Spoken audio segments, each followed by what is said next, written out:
Olá, companheirada. Meu nome é Jennifer Queiroz, eu sou articulista aqui do Mídia Livre, estudante de Direito e pesquisadora. Primeiramente, fora Temer, e segundo, eu gostaria de agradecer a vocês aqui pela participação, pedir a vocês que curtam a nossa página no Facebook, Blog da Dilma, e também na Mídia Livre no YouTube. Eu gostaria aqui de agradecer a participação do professor Newton Albuquerque, que aceitou nosso convite para estar dando hoje uma palavrinha aqui, analisando a atual conjuntura no Brasil. O professor Newton é professor da graduação da Universidade de Fortaleza, que ministra a matéria de Ciência Política.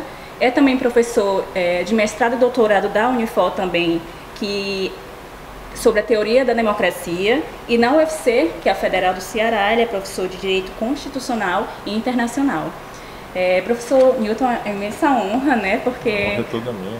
Porque foi o meu professor, assim, que fez com que eu iniciasse e ingressasse nessa parte da política. Eu já era um pouco, né, simpatizante da esquerda, mas foi o professor que me deu aquele empurrão, sem ele nem saber. Ele está sabendo hoje, na verdade. Professor, eu gostaria que o senhor se apresentasse dessa palavrinha, se o senhor quiser, inicialmente aqui, para impactar o pessoal. Tá Fique à vontade. Bem, bom dia, né? Boa tarde.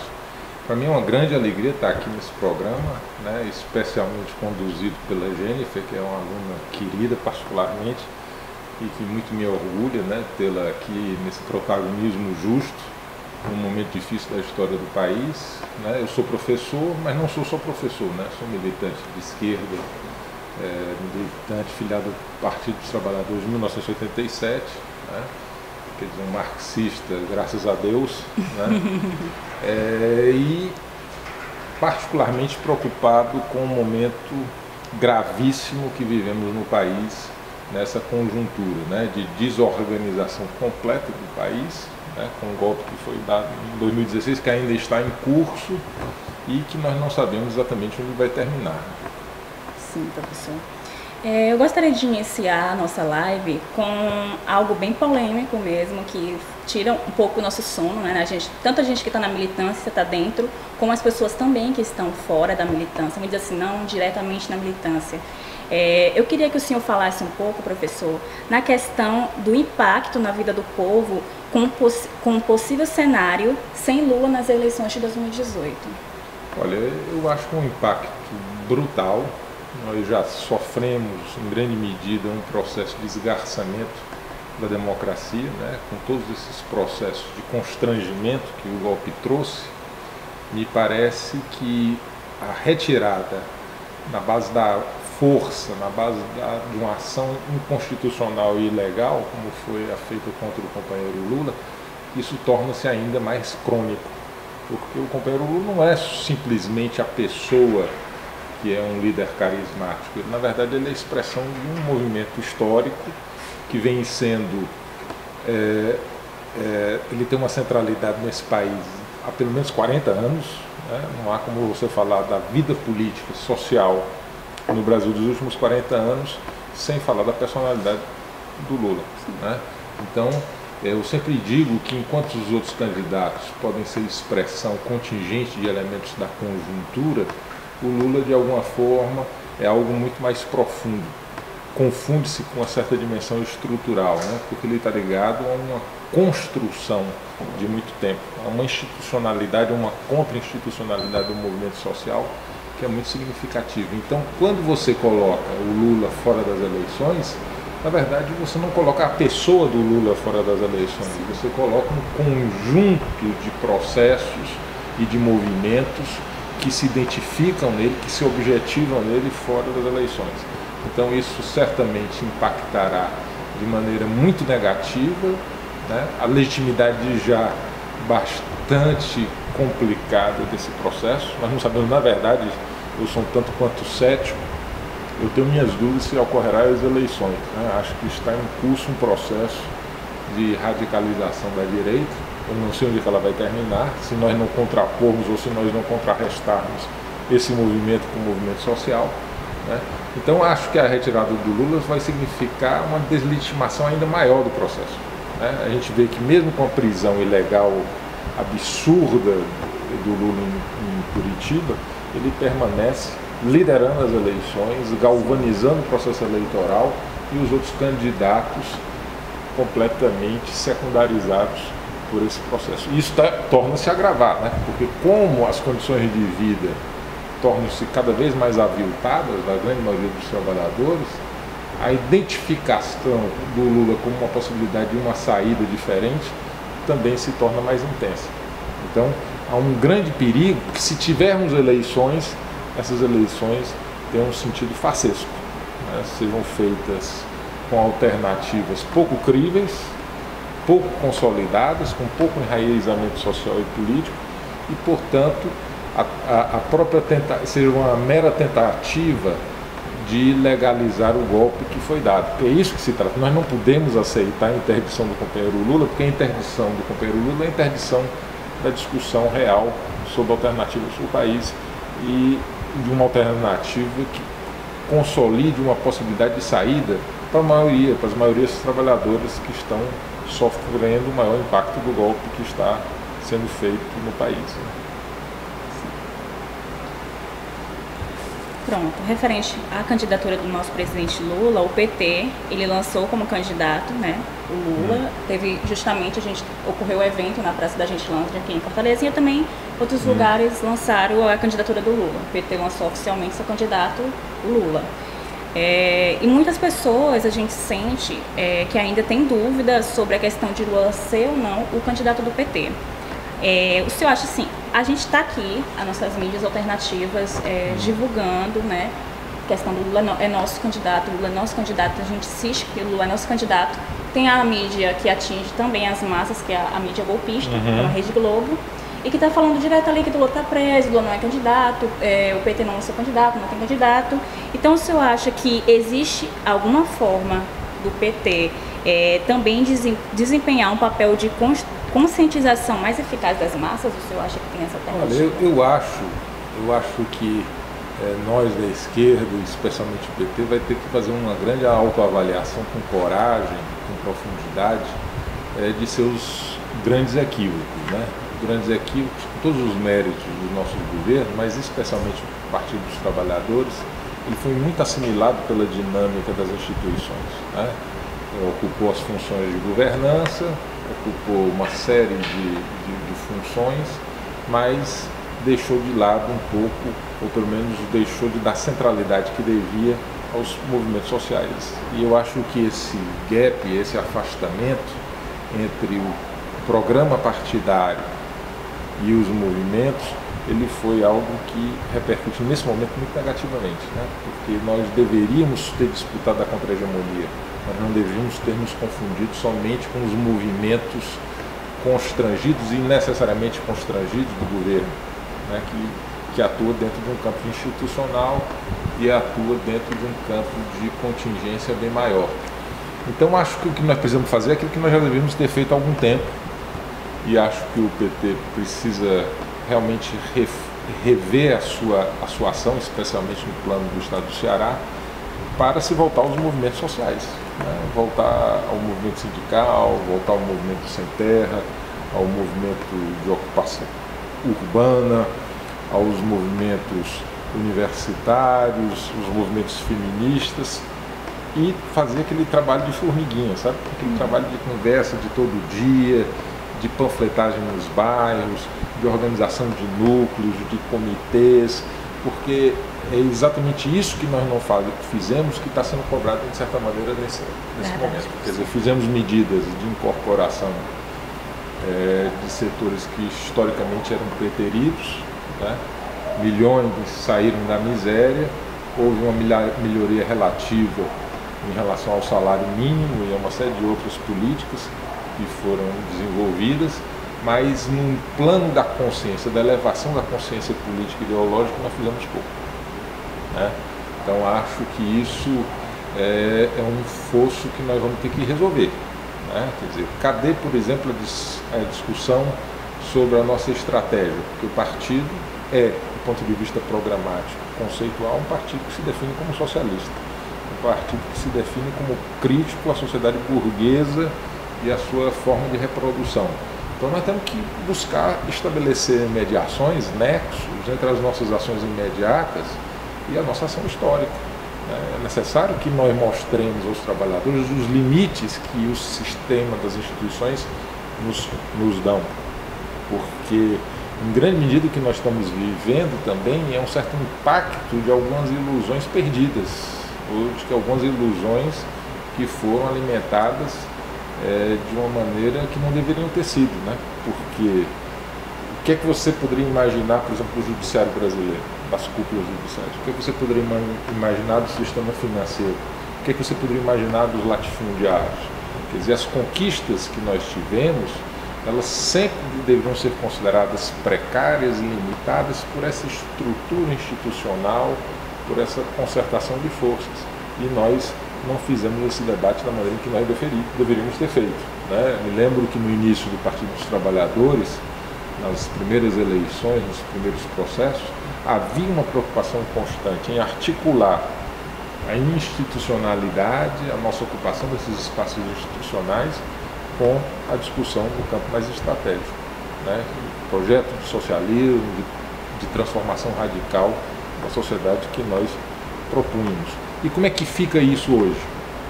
Como é que fica o nosso projeto hoje na sociedade de classes? Porque é importante que nós tenhamos claro que a crise que nós estamos vivendo no Brasil, ela tem traços mais agudos, mas ela é uma crise que se generaliza.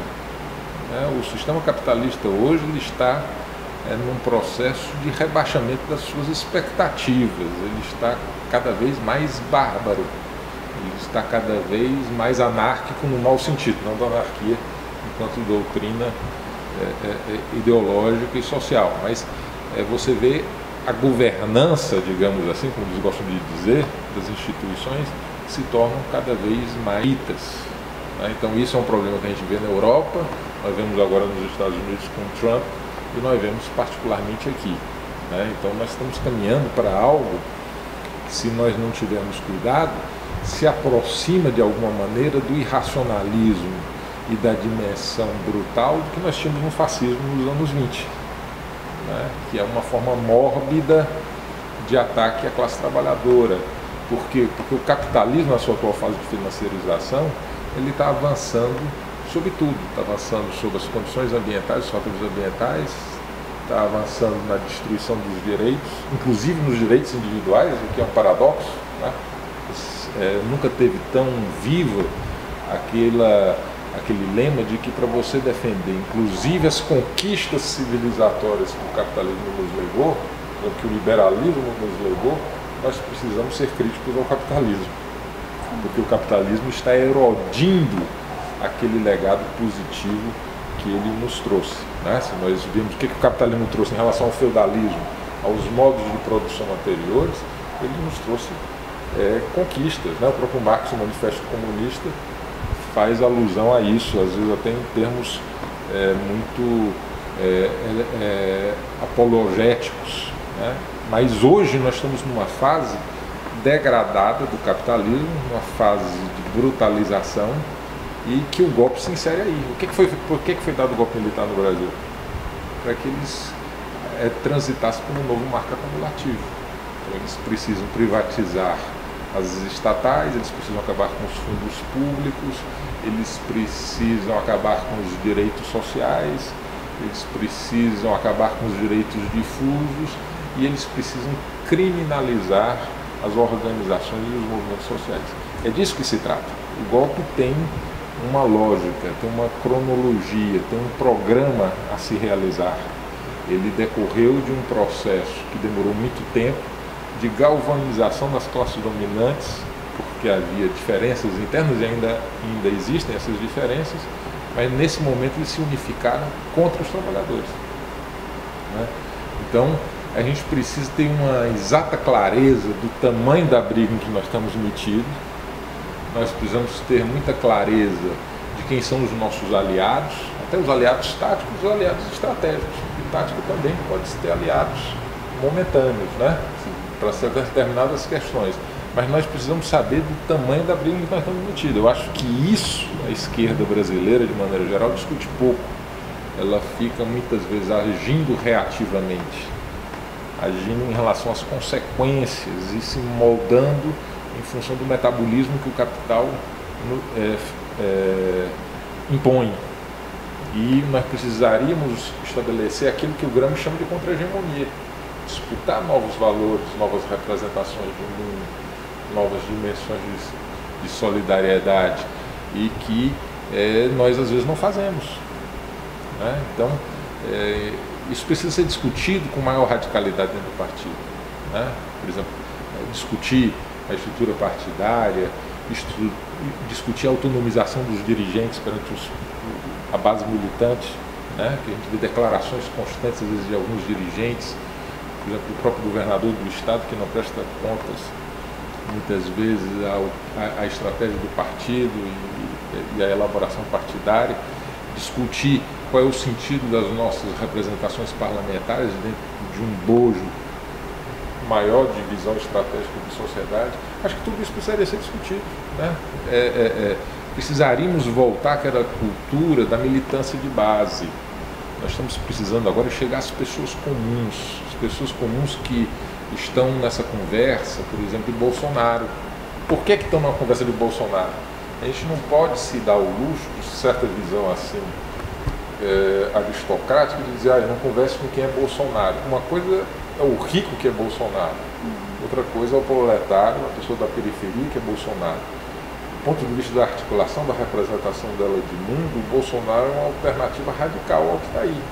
Nós precisamos mostrar que isso é farsesco, mostrar que isso é uma grande mentira, que a lógica do senhor Bolsonaro é uma lógica mortífera para os trabalhadores, é o aprofundamento da barbárie que já está em curso e não a alteração radical dessa realidade, né?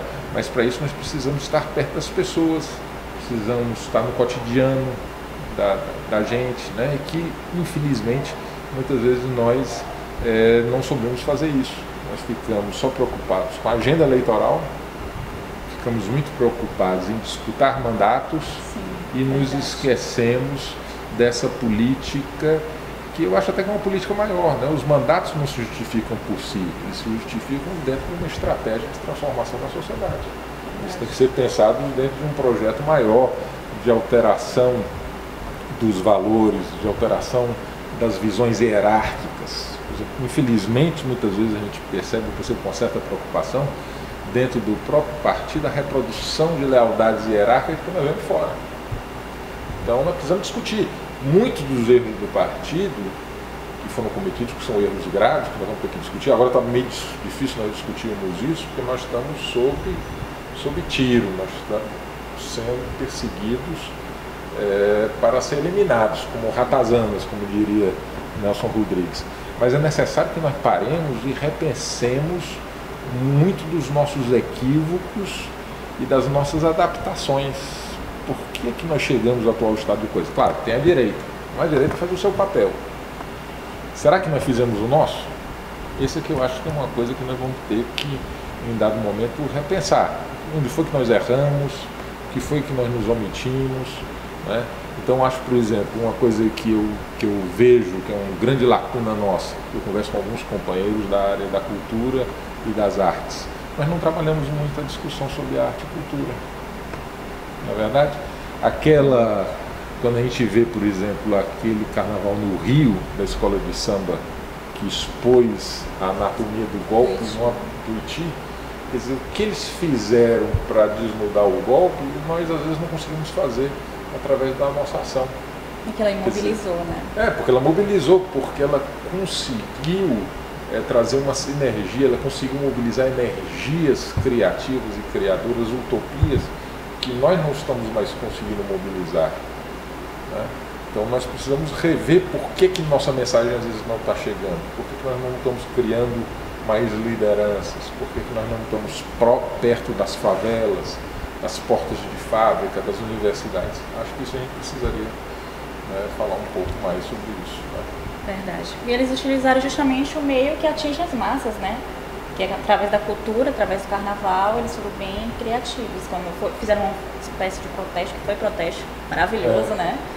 E até hoje tem nas redes sociais, o pessoal ainda guarda foto e tudo. Eles utilizaram justamente o meio que atinge as massas, né? Um dos meios também. Porque eu acho que a gente precisa pensar a política também nesse sentido mais amplo, né? Política não é só política no sentido de mandatos e de eleições, é disputa de visões de mundo, é disputa de concepções totalizantes de mundo. Eu vi, por exemplo, há poucos dias, eu não sei se você verificou também, um espetáculo Rei da Vela, que está sendo feito pelo Zé Celso, lá em São Paulo e no Rio. Eu fiquei extasiado com aquilo, com a mobilização, com a emotividade do público assistindo aquilo. Quer dizer, por quê? Porque ele transformou a cena daquele espetáculo numa dimensão de questionamento da realidade brasileira. Quer dizer, e o fez em grande estilo, e o fez com um profundo sentido humanista, com um profundo sentido de percepção crítica da realidade. Eu acho que a gente precisa fazer isso, por exemplo, a gente precisa reencantar o mundo, entendeu? Eu acho que uma das funções de uma política libertária, de uma política emancipatória, é a função de reencantar o mundo, porque o mundo burguês é um mundo prático, funcional, é um mundo fundado num certo noção empirista. Nós precisamos mostrar que um outro mundo é possível. Mas para que mostrar que um outro mundo é possível, nós também precisamos mostrar através das nossas atitudes, da nossa ação, que nós somos diferentes ou que temos valores diferentes. Não é que nós sejamos melhores do que ninguém, mas é porque nós temos outros valores éticos. Nós defendemos um mundo em que as pessoas são importantes.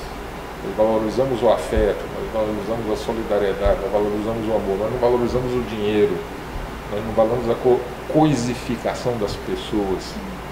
Isso eu acho que essa mensagem a gente precisa saber repassar e resgatar, porque eu sinto, eu acho que você sente isso mais do que eu, pela sua idade, pela sua inserção em outros meios, como a juventude está pedindo isso, né? Eu acho que a juventude ela está se sentindo um pouco entregue, um pouco abandonada, um pouco sem perspectivas. O que a gente vê, eu lembro daquela música do Renato Russo, hoje os jovens são jovens que adoecem. Né? O que é que nós estamos fazendo, por exemplo, para reencantar a juventude?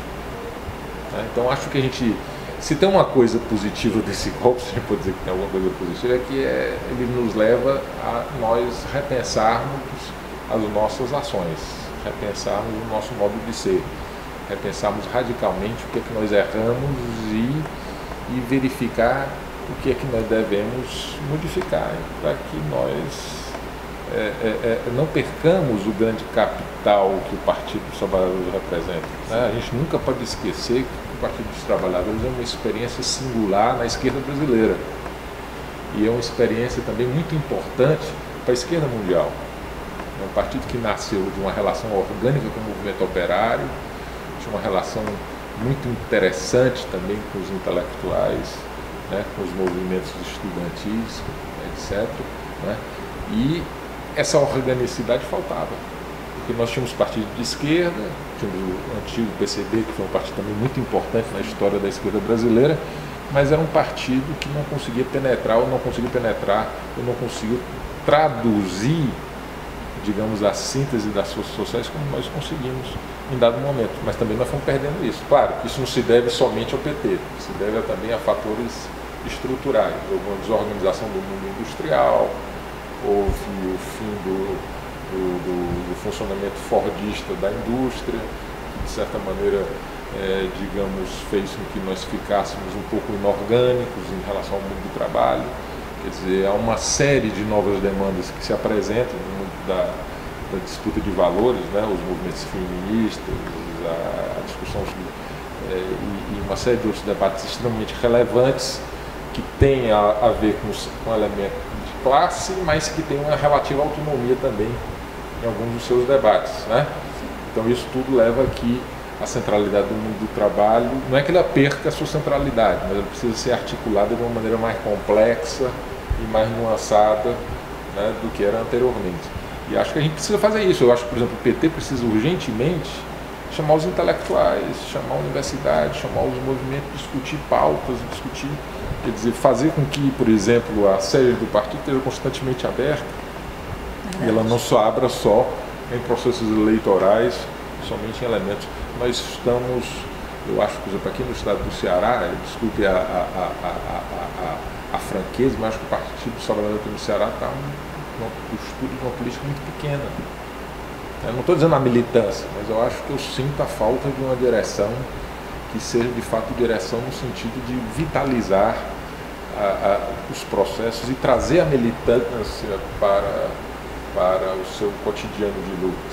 Não sei o que é que nós precisamos fazer, mas precisamos fazer alguma coisa radicalmente diferente do que está sendo feito, né? Eu acho que se a direita faz o papel dela, nós temos que fazer o nosso, né? Eu imagino. Ótima explicação, professor Newton. Antes da gente ir para a nossa próxima pergunta, né, eu vou só pedir, com licença, claro, e tá agradecendo a alguns companheiros que sempre estão participando com a gente aqui nas lives, e mandar um abraço e um beijo para o Juliano Alves, que sempre está constante com a gente aqui, o Franklin, tem uns nomes difíceis, eu vou tentar falar aqui, viu? Léo Verges, isso, não sei, desculpa, companheiro, se eu errei seu nome. A Sandra Neves de Andrade, a Jandira Oliveira Lira, a Cleo também, Cleo Grigoli, que a Cleo sempre está participando também das nossas lives, participou da live com o Vitor, participou da live com o Armando também, ela sempre está presente, mandando um alô de São Paulo. A Gesmaí Rodrigues, Valquíria Cristina, Maria das Neves, o Sérgio Dias, a Marta Selma, a Terezinha Duarte, Mendes, a Gesmaí Rodrigues, Solange Santana, Joaquim Teixeira, a Maria Amália, a Luciana Miranda, o Salvador também, que é um companheiro meu, que é meu amigo também no Facebook, um abração, companheiro. O Gilson Luiz, a Rosa Leal, a Vera Regina, a Má Guimarães, Gilda Filgueira, a Magda Helena e a Maria Sombreira. Aqui nesse primeiro bloco da gente, vou estar mandando um abraço carinhoso, bem caloroso para esses companheiros que sempre estão presentes nas lives com a gente, participando com a gente, manda perguntas, apoio, fortalece a nossa participação aqui também, porque essa mídia aqui não é para mim, para o Daniel, não é para o professor Newton, é para vocês. A gente está querendo que a informação chegue até vocês. E a gente fica muito feliz quando vocês retribuem pra gente de um carinho, de um abraço, mandando forças. Então eu agradeço demais a participação de vocês aqui com a gente na Mídia Livre, tá? E no blog da Dilma. Voltamos, professor. Pronto, uma pauta que está bem atual, né? Que é referente à paralisação dos caminhoneiros. E eu gostaria que o senhor, como é que o senhor analisa essa paralisação que está ocorrendo dos caminhoneiros hoje? Olha, é um processo muito difícil de avaliar, né? Eu acho que muita gente na esquerda está um tanto quanto confusa em relação a esse movimento. Me parece primeiro que é um movimento que o que contribui para a confusão é porque, em grande medida, ele não é articulado propriamente pelos trabalhadores, os caminhoneiros, né? Mas em grande medida articulado pelo patronato, né? Há por trás disso um movimento em relação ao preço do óleo diesel, né, dos grandes patrões. E como nós temos muita coisa aí com um certo sentido conspirativo do golpe, né, porque a conspiração existe, claro que eu não acho que a conspiração explica tudo, né? Eu tendo a concordar com o velho Gramsci, que ele disse que o problema da conspiração é que ela é muito perfeita e o mundo não é tão perfeito, o mundo real, quanto a conspiração. Mas que a conspiração que a bruxa vai, né? Como diziam outros, né? Então, não sejamos ingênuos, né? A gente está vendo que o golpe tem um curso. E esse curso, que é dirigido pela direita, tem sido preocupante, no sentido de caminhar gradativamente para a construção de um estado de exceção. Então eu tenho muita desconfiança desse processo e eu me guio muito, pode ser que seja um guia precário, né? Mas quando eu vejo certos setores das classes dominantes se manifestando a favor, eu tendo a ser contra, né? Eu vi a Globo inicialmente manifestando-se a favor, eu disse, opa, se a Globo está a favor, se a Globo e a Veja ou a Folha estão a favor de algo, tem algo de errado nisso. Estranho, né? Nós temos que ter aquela velha desconfiança, aquele instinto de classe que eu acho que é importante que nós tenhamos. Agora, claro que nenhum processo desse é unidiviso, é homogêneo. Certamente há no meio disso também companheiros que lutam acreditando que estão lutando por uma causa justa, que estão de fato contra o atual governo, né, e que querem efetivamente que o preço dos combustíveis modifique a sua política, né, que é a política do senhor Pedro Parente, esse homem de Washington, do FMI, que conduz a política da Petrobras hoje, né? Mas eu tendo a ver, de maneira geral, com muita desconfiança essas iniciativas e esse processo, porque é importante que nós não sejamos ingênuos, né? O golpe não é comandado pelo senhor Michel Temer. Michel Temer é um cérebro de toucinho, uma figura de segunda ou terceira categoria, que eles precisaram utilizar para depor a Dilma. Mas ele não é uma figura propriamente orgânica do grande capital, ele não é a figura que, digamos, eles têm uma maior estima por ele. Aliás, eu acho até que os dias do senhor Michel Temer estão contados. Mesmo que ele fique até o fim do governo, fatalmente ele terá consequências assim, ele sofrerá consequências não muito positivas dos seus atos de corrupção, porque ninguém vai, ele não vale uma batalha, né? Diferente dos tucanos, diferente do Fernando Henrique, diferente daqueles setores que são mais organicamente expressivos dos interesses do capital financeiro internacional. Michel Temer é um oportunista, né? Digamos assim, um batedor de carteira, né? de segundo ou terceiro escalão. Né? Então acho que é perfeitamente possível que o golpe hoje rume para descartar o senhor Michel Temer, para eleger talvez alguém, eleger de forma indireta uma outra pessoa que viabilize tudo que o golpe quer consumar. O que o golpe quer consumar? Aquilo que eu tinha dito anteriormente. Entregar a Petrobras, o pré-sal, né? Privatizar a Previdência, acabar com as universidades públicas, criminalizar os movimentos sociais, né? Estabelecer um novo marco jurídico e político de acumulação. É disso que eles estão tratando. Né? É disso que, por exemplo, o senhor Sérgio Moro cumpre um papel importante. Né? Uma figura expressiva. Por que ele se tornou, de repente, o juiz universal de Curitiba? Porque ele é importante para o golpe, ele é importante para essa estratégia que está em curso há muito tempo. Né? Não foi o Sérgio Moro, pelas suas qualidades, que aliás ele é muito despido, ele é quase, lembra aquele livro do Mossel, né? Um homem sem qualidades. Além de ser sem qualidades, quer dizer, o que é que escapa dele? Até feio o sujeito né? Quer dizer, não tem uma grande inteligência, não tem nada, mas ele foi posto para fazer o papel em função de uma crise política que a burguesia vivia. Ela não tem liderança. Qual é a grande liderança que a burguesia brasileira tem hoje? Nenhum. Eles não têm nem um Napoleão de opereta, de hospício para fazer de líder. Estão sem liderança. Vai ser o Alexandre Frota, de repente, o líder da burguesia brasileira, o insosso do Geraldo Alckmin. Não há possibilidade. O Aécio Neves virou pó literalmente. Né?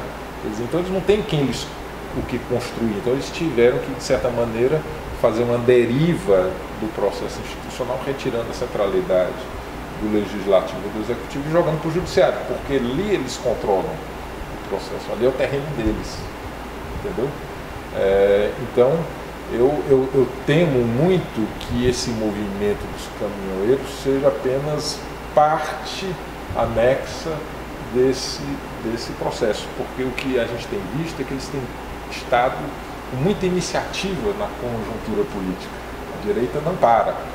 Ela não quer parar, ela continua a avançar e avançar com contundência, porque nós não fomos capazes de oferecer, digamos assim, do ponto de vista do movimento de massas, um contraponto. Né? A gente precisa imobilizar o movimento operário, nós precisamos mobilizar o movimento sindical, o movimento estudantil. Quer dizer, nós éramos para estar nesse momento todos parados, a universidade parada, movimento sindical parado, ocupando as ruas. E nós não estamos conseguindo fazer isso. Nós precisamos inverter os rumos, nós precisamos disputar as ruas. E nós não estamos conseguindo fazer. Claro que há mobilização, claro que há efervescência em determinados segmentos, mas ele ainda é insuficiente por nível de gravidade da situação. E eles estão... Eu costumo dizer que parece que nós estamos vivendo no Brasil uma grande experiência de laboratório da direita brasileira. São aqueles ratinhos, eles ficam testando. Então vamos testar aqui, tirar a Dilma. Teve alguma reação? Aí eles fazem pesquisa de opinião pública, não dá para tirar a Dilma. Vamos ver se a gente pode ir atacando por outras frentes. Será que se a gente prender o Lula vai ter reação? Aí vai testando, primeiro detém o Lula, depois faz isso, depois prende. Opa, não teve a reação que a gente esperava. Agora vamos tentar fazer que a gente fabrique um líder. Está difícil. Então vamos inviabilizar as eleições.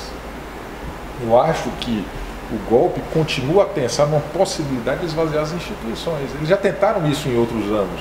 Lembro que foi em 61 com o Jango. Né? Eles não conseguiam ter hegemonia do processo e aí eles rumaram para quê? Para o parlamentarismo, que é uma saída de sempre. A burguesia brasileira sempre está nos momentos de crise, que ela não é capaz de controlar, por exemplo, o processo no âmbito do executivo e outro, ele caminha para o parlamentarismo. Né? Porque ali na ação pulverizada da eleição proporcional, eles conseguem controlar o jogo como conseguiram ao eleicionário da nossa história. Então, eles sabem que eles estão com dificuldade de fabricar uma alternativa do ponto de vista das eleições. Né? Eles sabem que o principal candidato às eleições, o único que possui legitimidade hoje, está detido e preso em Curitiba, que é o ex-presidente Lula. Então, quais são as alternativas que a direita tem hoje? Quer dizer, me parece que eles estão assim, batendo cabeças, quer dizer, nisso eles podem fazer burrada também, né? Porque não sabem o que fazer, tem certas desinteligências internas. Há quem diga hoje que o senhor Rodrigo Maia já está articulando, urdindo para retirar o senhor Michel Temer. Ele tem feito críticas veladas, outras até mais explícitas, né? Então nós não sabemos exatamente para onde eles vão caminhar, mas o que nós precisamos é nos preocupar também com o nosso campo. O que é que nós precisamos fazer para derrotá-los? Só podemos derrotá-los nas ruas. Eu me preocupo muito, porque eu sou da área do direito e a gente tende a ser um certo espírito de corpos, né?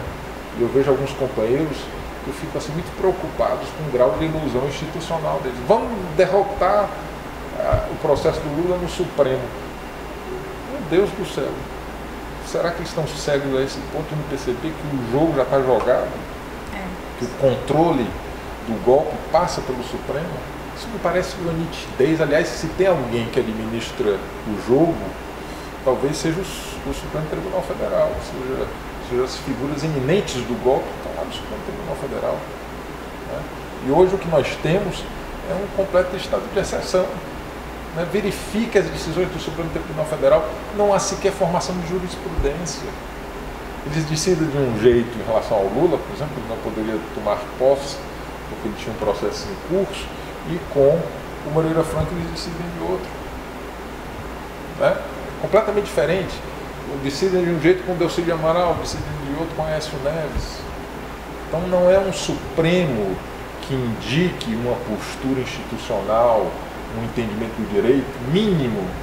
Eles, na verdade, atuam de acordo com as contingências, de acordo com as necessidades do bloco dominante. É isso que nós estamos verificando. E eles não vão, de maneira nenhuma, confrontar com a mídia, de maneira nenhuma confrontar com o Globo. Veja os pronunciamentos absolutamente pornográficos do Luiz Roberto Barroso, do Fux, né? Essas figuras que hoje são erigidas como figuras admiráveis do judiciário brasileiro. Todos eles são alinhadíssimos ao golpe. A senhora Carmen Lúcia é uma vergonha. É uma vergonha. Ela não pautar a discussão, por exemplo, sobre o habeas corpus. Né? Então, o que me parece muito claro, nítido, é que o que nós temos que disputar são as ruas, as instituições. Aliás, o que caracteriza um golpe é exatamente o domínio sobre as instituições. Esse golpe ele se dá dentro das instituições. Ele tem um braço externo, americano, como sempre, né, como sempre teve, né, mas ele tem o seu braço nas instituições. Então, é a participação do legislativo, é a participação, digamos, do judiciário. É um novo golpe. Aliás, isso está em muita discussão até no mundo acadêmico, né? Porque os golpes de antanho, o que é que nós tínhamos? O exército, né? Mobiliza o exército, controla as informações, prende os setores populares e assim você consegue dar o golpe. Hoje isso não precisa mais, né? Até porque também é muito difícil você conseguir controlar as informações. Você controla de outra maneira, você controla através das redes sociais, da mídia, que é a mídia corporativa do grande empresariado, né? E você controla através da manipulação da legitimidade por meio do discurso jurídico. O direito hoje tem uma grande importância, o discurso jurídico, para poder dizer, olha, nós fizemos tudo dentro dos conformes das estruturas. Só que não fizeram. Eles apelam para conceitos indeterminados, genéricos, e recheiam esses conceitos de sentido moral, da moral neoliberal, criminalizam a política, são seletivos. E nós não podemos derrotá-los no campo deles. Nós vamos perder essa parada. O judiciário pode decidir a nosso favor com a única hipótese, isso pode se verificar. Se nós formos suficientemente fortes nas ruas, aí a pressão das ruas pode fazer com que eles realmente decidam a nosso favor para não perder os dedos, né? Professor, foi tão rápido, não foi? Quase uma hora. Eu falo muito, né? Eu queria só ir para a última questão, sobre a questão, como a gente falou, da questão da intervenção militar. Muitos estão pedindo, né, tanto lá na paralisação dos caminhoneiros, estão pedindo a intervenção militar, como muitas pessoas também na rua estão pedindo intervenção militar. Aí eu gostaria que o senhor explicasse o que seria a intervenção militar, o senhor como professor de Direito Constitucional, e o que implicaria na vida das pessoas no dia a dia, fazendo, né, essa comparativa dentro da Constituição. A Constituição não prevê intervenção militar, né? A Constituição prevê algumas medidas de exceção ligadas a estado de defesa, estado de sítio e intervenção federal. A figura da intervenção militar é o velho golpismo com métodos antiquados, né? Que eu não sei se os militares estão dispostos a fazê-lo, porque isso implicaria talvez um tiro no pé, né? Uma coisa foi 64, em que você tinha um amplo consenso burguês a respeito do golpe, você tinha a Guerra Fria, e eles tinham, digamos assim, fatores que eles podiam mobilizar, como de fato fizeram na realização do milagre econômico, né? Hoje eles assumiram o governo já em declínio, eles não tem muito o que mexer no sentido de criar uma bolha de crescimento, né? Então me parece, já dizia o velho Marx, que nenhum poder se assenta sobre baionetas. Então a pura força militar não vai manter o domínio de uma sociedade complexa e diferenciada como a sociedade brasileira. Então me parece um tanto a risco acreditar que o exército vai entrar numa bola, uma coisa dessa, numa bola dividida dessa. Não creio que eles o façam, né? Podem até fazer, porque, como digo, a política tem as suas burradas, né? Agora, não existe na Constituição a figura da intervenção militar nos termos em que estão sendo propostos. Existe estado de sítio, grave clima de comoção interna, problemas econômicos, no caso do estado de defesa também problemas ambientais que impactem a vida social, né? No caso do estado de sítio tem que ser submetido ao Congresso previamente para aprovação, o estado de defesa não, né? Pode ser 30 dias prorrogados por mais 30. E a intervenção federal, como aquela palhaçada que se deu no Rio de Janeiro, deve se dar somente extemporaneamente por uma questão, digamos, de preservação da paz, entre aspas, num determinado estado que está, digamos, em grande crise, né? Então não me parece que nenhuma das três previsões legais do estado de exceção possam compatibilizar-se, coadunar-se com essa figura da intervenção federal, né? Então, nós temos que acabar com isso, nós temos que combater isso francamente, né? A intervenção federal é golpe, é uma agressão à Constituição, é uma agressão aos trabalhadores, e os trabalhadores precisam saber que as Forças Armadas, se elas dominarem o cenário político, a partir das suas cúpulas, vai ser para quebrar seus direitos, vai ser para jogar seus salários para baixo, vai ser para impor uma situação ainda mais infernal às maiorias. E nós não podemos aceitar isso. Nós temos que conversar, inclusive, com setores de baixo do exército, mas mobilizar as ruas contra isso. Isso é fundamental nesse momento que nós façamos. Bem, foi muito rápido, né? 1 hora quase voando. Eu gostaria mais uma vez de agradecer a participação aqui de vocês na nossa live e pedir para que vocês curtam, sigam a gente se não seguir ainda, compartilha com o vizinho que não é, vamos dizer assim, não é da militância, compartilha com os companheiros e companheiras. Eu gostaria de divulgar mais uma vez, eu gostaria de divulgar minha página, né, que é Jennifer Herman Lima, que vocês curtam lá e me sigam. E eu gostaria que vocês também curtissem também no YouTube a página da Mídia Livre e também o blog da Dilma, tá, companheiros e companheiras? Eu agradeço aqui a participação do professor Newton, eu que agradeço, né, pela disponibilidade dele. A disponibilidade, é um professor bastante ocupado e tive que marcar quase com um mês de antecedência. E o senhor se sinta em casa para retornar aqui ao nosso programa. Claro. E o convite vai estar sempre de pé. E eu gostaria só que o senhor desse uma palavrinha do que foi esse momento aqui com a gente da Mídia Livre, o que o senhor achou, as percepções, enfim, fique à vontade. Eu achei maravilhoso. Eu acho que falta espaços como esse que vocês estão produzindo aqui, né? Porque nós temos um bloqueio, né?